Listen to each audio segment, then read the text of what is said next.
Mandibulise kuni bathandi bezemidlalo eMzantsi Afrika, ingakumbi kuni balandeli bebhola elikhulu ke laseMzantsi Afrika.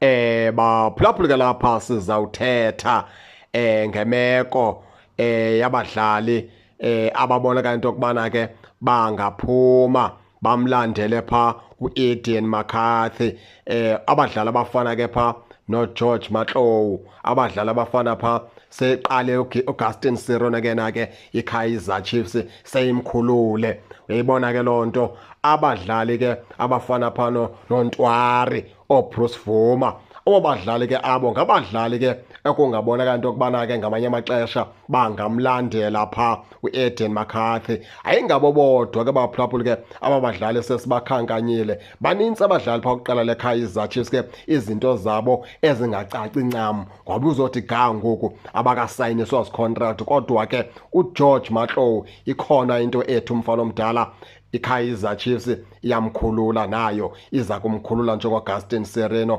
Nawukhumbula into yokubana ke uGeorge Mahlowu kudala esinde zembeni ke phaa kwiqela leKaizer Chiefs. Enye into ke uGeorge Mahlowu ngomnye weeplayers ezilimala rhoqo, ezilimala njalo ixesha elinintsi akalichithe bali enenceda iKaizer Chiefs. Ixesha elinintsi ulichitha ehleli kwi-injury umfana omdala. Yabona ke itim ezifana neKaizer Chiefs ke ziyakubalela ixesha elinintsi into yokubana ingaba ugalela ntoni apha ngaphakathi etimini. Ithi yakuqwalasa into yokubana wena ixesha elinintsi soloko kwi-injury. uGeorge Mahlowu udlala iimatches zibe ntathu zibene, athathe inyanga zibe yi-7 ehleli kwi-injury umfana omdala, aphinde abuye adlala iimatches zibe ntathu, athathe inyanga zibe yi-5 ehleli kwi-injury umfana omdala. Loo nto yakuxela into yokubana ke noba iKaizer Chiefs kuthiwa kutheni i-decision abazokuyithatha baza kuyithatha beqwalasele loo meko aphila phantsi kwayo uGeorge Mahlowu. Loo nto ke ithi ke ngoku xa abasemfuthweni ebebechwechwile bathi noko ingathi ngomnye wabadlali abazokhawuleza ke balandele uEden McCarthy, njengoEden McCarthy ephumile naye. Kodwa ke akaphumanga kakubi ke yena uEden McCarthy, uphuma ke yena ke ethengiswa pha liqela leKaizer Chiefs lemsa pha kwela lizwe lase-Azerbaijan. Umfana omdala uphuma ke yena ke ngendlela erayithi.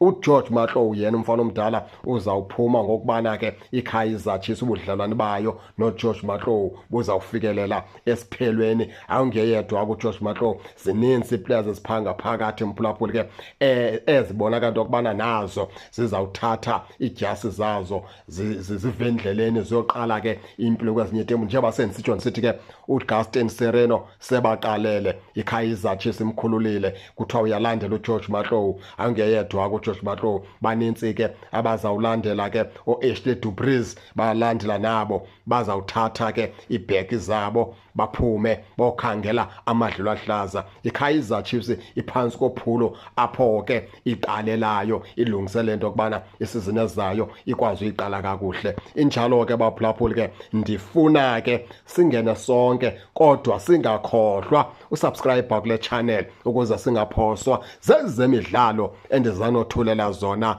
kwixa elizayo kakuhle babukeli.